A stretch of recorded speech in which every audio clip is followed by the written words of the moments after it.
What's up, everybody? It's your boy Anthony Fallon, Tone Setter Sports Channel.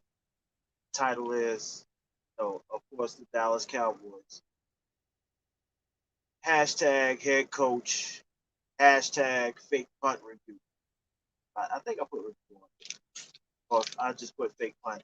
This is going to be the fake punt review because I don't have my tablet is currently down that I normally use. So I can't go through the review like visually show you that, but I'm going to talk about it. Um, let's talk just where we are right now with the Dallas Cowboys. Upsetting loss to be swept by our most notorious division rival, the Washington team. Um, and I had to give it up to my Washington team uh, peoples, my relatives, um, my uncles and my friends. Because it was all on Facebook and even had to text a couple of my homies and stuff like that, my cousins. Just tell them good game, good game. Y'all handed it to us. Uh, the score doesn't really reflect the game. It was a lot closer than what it was. It's just the fact that the snowball effect happened after the fake punt. Okay, and I can go back and revisit um, not just the fake punt, but the fake reverse of CeeDee Lamb that suppose that went to Dalton. He didn't throw the ball, you know, stuff like that. But now we do.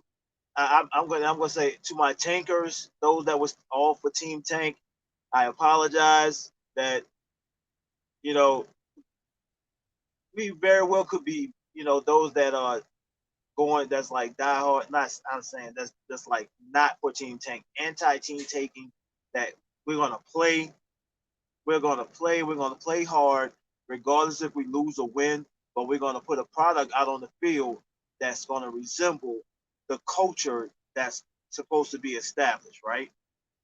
Um, of a winning culture, a play hard, die hard, leave it out on the field type attitude, type culture that's going to be developed. All right. Um, I'm still for that. And reason why I say we could be duped is because of the gameplay by the coaches. Um,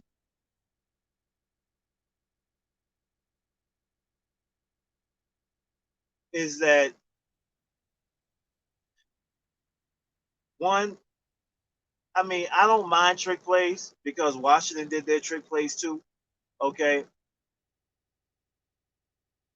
but two, it's not an element of surprise for us because we've been doing trick plays all damn season, punts, reverses, and when we getting close to the red zone and stuff like that. So it's not we're not catching the team off guard, and then we're not executing them at that.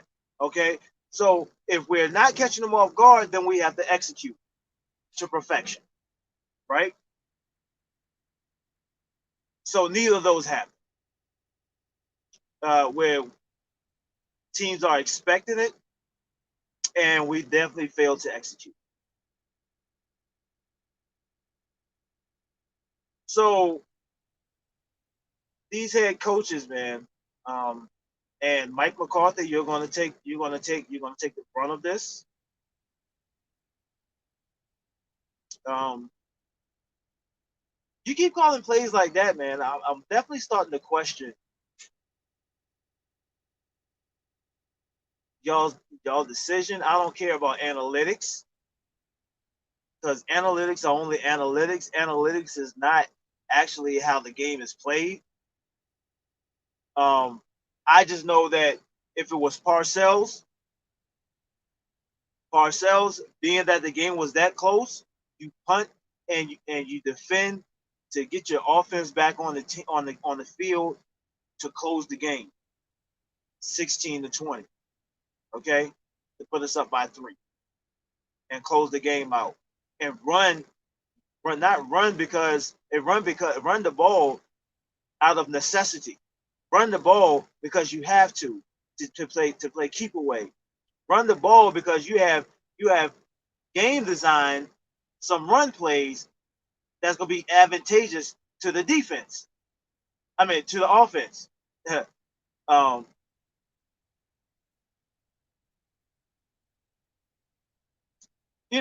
just saying something. You see something in that defensive scheme of uh, Del Rios and Rivera's that they're going to be susceptible to. Okay, because they were not good at as they was not good versus the run.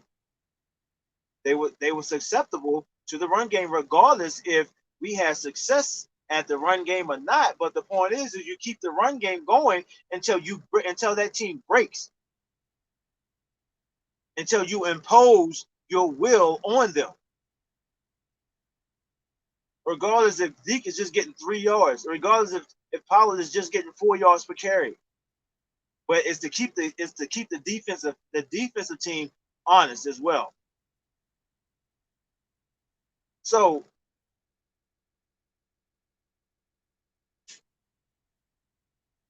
those are some suspect calls to have a game like this prior to the versus the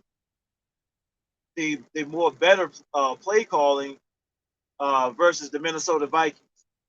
And I thought we was really going to build upon that, and y'all let us down. And matter of fact, those plays actually did a disservice to the defense. That 4th and 1 in the first half, where you decided to pass, but was a disservice to the defense because we wasn't expecting the defense to play lights out.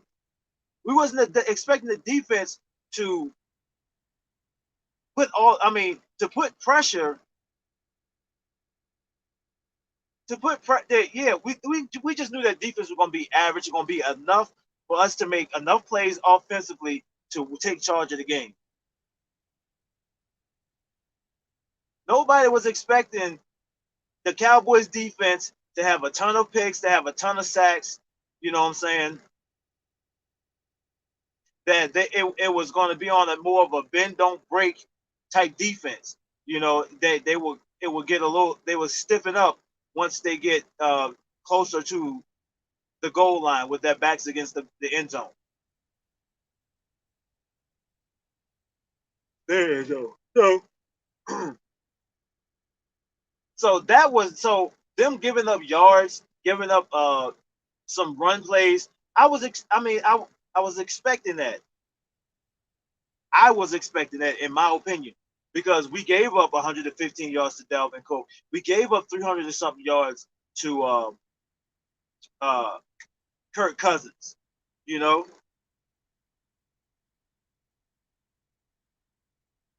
but we still won the game. The defense made enough plays for us to win the game. The defense was making enough plays for us to win this game. But then you lost confidence once the our 2 tackles went down. That's when the trick plays started coming in. That's in the first half.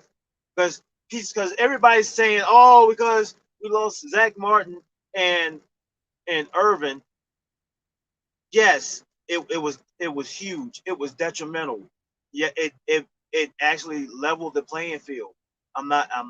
It's no doubting that. But at the same time, in the fourth quarter, we was down by 4 points. So with the loss of our 2 remaining good starters at tackle, it didn't matter because we were still in the game. We were still in the game. So we went a whole 3 quarters without Martin and Irvin, and we were still in the game. So that is not an excuse.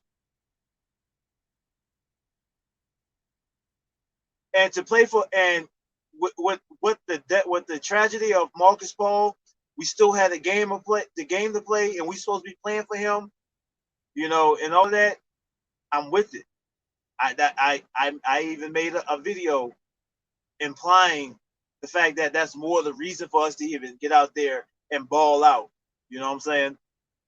And with all of that, don't blame it. Don't blame it on the fact that when the tragedy struck the Cowboys, we were still in the game.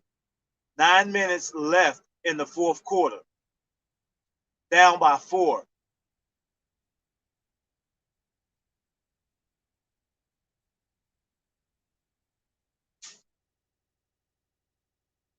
This team is still, as always, for the last few years, has been a poor executing team in the red zone. They fail to utilize their running back. No.